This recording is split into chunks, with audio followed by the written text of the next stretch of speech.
Contoh diberikan ada 11 sirkuit yang merupakan sampel dari populasi yang berdistribusi normal. Dia dari sampel 11 sirkuit itu memiliki rata-rata resistennya adalah 2,20 ohm. Ini 2,20 ohm. Kemudian pengujian sebelumnya itu menghasilkan standar deviasi populasinya adalah 0,35 ohm. Diminta untuk menentukan interval confidence dengan derajat kepercayaan sebesar 95% dengan rumus yang tadi. Saya pindahkan ke sini ya. Ini tadi ya, ini adalah rumus umumnya. Kemudian alfa tadi adalah taraf atau koefisien kepercayaan, di mana 1 min alfa ini, maaf ini bukan selang, lebih tepatnya adalah derajat ya. Derajat kepercayaan, atau maksudnya adalah ini tuh seberapa yakin.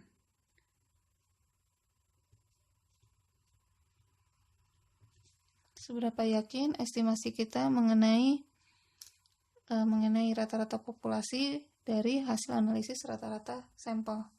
Kemudian ini rumusnya ya, interval konfidensi dari yang barusan kita pelajari ya, sedang kita pelajari ketika standar deviasi dari populasinya diketahui dengan rumus ini. Nanti untuk standar deviasi tidak diketahui adalah pembahasan berikutnya. Untuk contoh yang tadi diberikan 11 sirkuit yang menjadi sampel. Ya, jadi ada 11 sirkuit berarti maksudnya N-nya, banyaknya sampel itu adalah sebanyak 11. Kemudian katanya populasinya berdistribusi normal, punya rata-rata sampelnya, sampel dari 11 ini rata-ratanya sudah dihitung dan hasilnya adalah 2,20 ohm. Karena dia rata-rata sampel, maka simbolnya adalah X bar. Selanjutnya, diketahui bahwa pengujian sebelumnya diketahui standar deviasi populasinya adalah 0,35 ohm. Jadi, standar deviasi yang diketahui ini adalah dari pengujian yang sebelumnya ya, bukan yang sedang berlangsung. Jadi, katanya dari pengujian sebelumnya standar deviasi populasinya diketahui yaitu 0,35 ohms. Diminta untuk menentukan interval konfidensi atau selang kepercayaan dengan derajat kepercayaan. Saya notasikan dengan deka. Untuk derajat kepercayaan adalah 95%.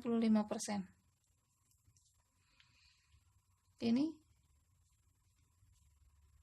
bisa langsung kita masukkan ya ke dalam rumus yang ini ya, yang X bar ini.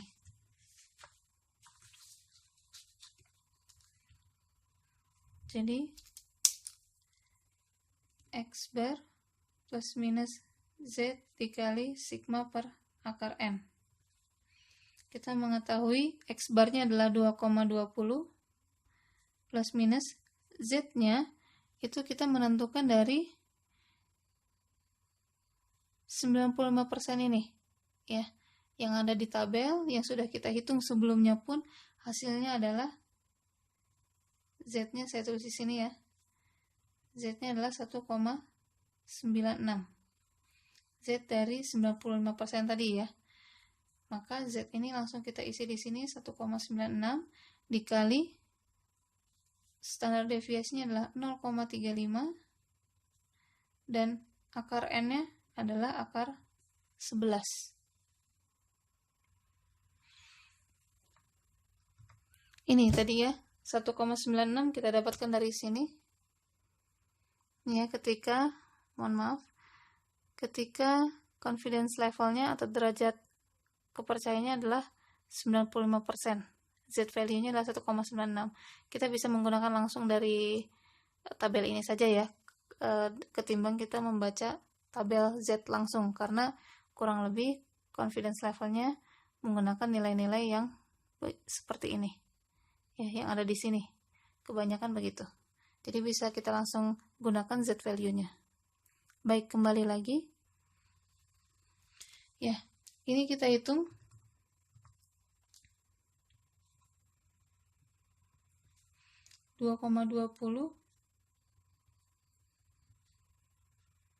plus minus ini kita hitung, silakan menggunakan bantuan kalkulator ya. Hasilnya adalah plus minus 0,2068. Ya, seperti ini. Berarti ini tinggal dihitung saja. 2,20 tambah sekian itu jadi berapa? Yaitu 2,4068. Ini nilai tertingginya. Estimasi tertinggi dari rata-rata populasi adalah 2,4. Kemudian estimasi rata-rata populasi terendahnya berarti 2,20-nya kurang ini. Hasilnya adalah 1,9932. Seperti ini ya.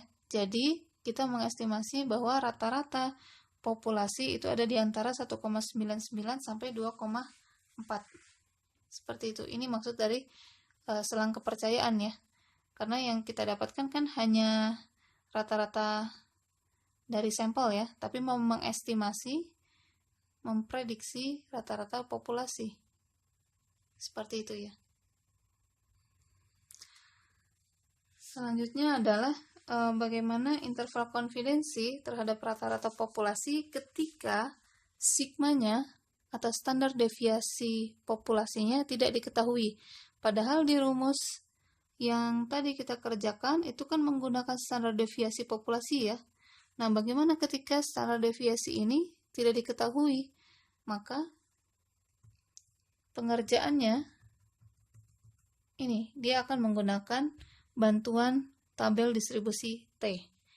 Jika standar deviasi populasi tidak diketahui, kalau standar deviasi milik populasi tidak diketahui, kita bisa mengganti dengan standar deviasi dari sampel, atau notasinya adalah S. Standar deviasi populasi itu adalah sigma. Ini tidak diketahui, kita ganti dengan standar deviasi sampel, ya, yaitu S. Kita asumsikan, asumsinya adalah standar deviasi populasi tidak diketahui dan populasi harus berdistribusi normal. Kemudian, di sini kita akan menggunakan tabel distribusi T atau Students T Distribution. Ya, ini ya. Rumusnya adalah X bar, ini adalah rata-rata sampel plus minus. Nah, ini membaca dari tabel T. Tabel T ini sama sifatnya distribusi normal juga, hanya saja hasil transformasinya beda ya. Kalau kemarin kan ke normal baku, yaitu tabel Z, kalau yang ini ke tabel T, distribusi students, T student. Ini ya, ini S di sini adalah standar deviasi sampel dibagi akar N. Jadi rumusnya beda sedikit saja ya, bedanya di S saja. Kalau yang sigma tidak diketahui diganti S sigmanya. Nah, untuk distribusi T, nilai T-nya itu tergantung pada penentuan derajat bebas atau degree of freedom. Yang berikutnya kita singkat dengan DF. Kalau di referensi lain biasa menggunakan simbol V atau DF ini ya. Derajat bebas ini adalah jumlah observasi yang secara bebas berbeda dari rata-rata sampel. Ya, jadi kita menghitung DF itu atau degree of freedom ini sama dengan total banyaknya sampel kurangi 1. Jadi tabel T nanti bentuknya seperti ini. Ini ada DF-nya, ini adalah alfanya. Ya, kalau di selang kepercayaan kita menggunakan alfa per 2.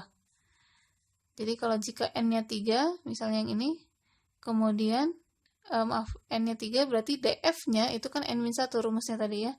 Berarti kita mencari DF-nya sama dengan 2.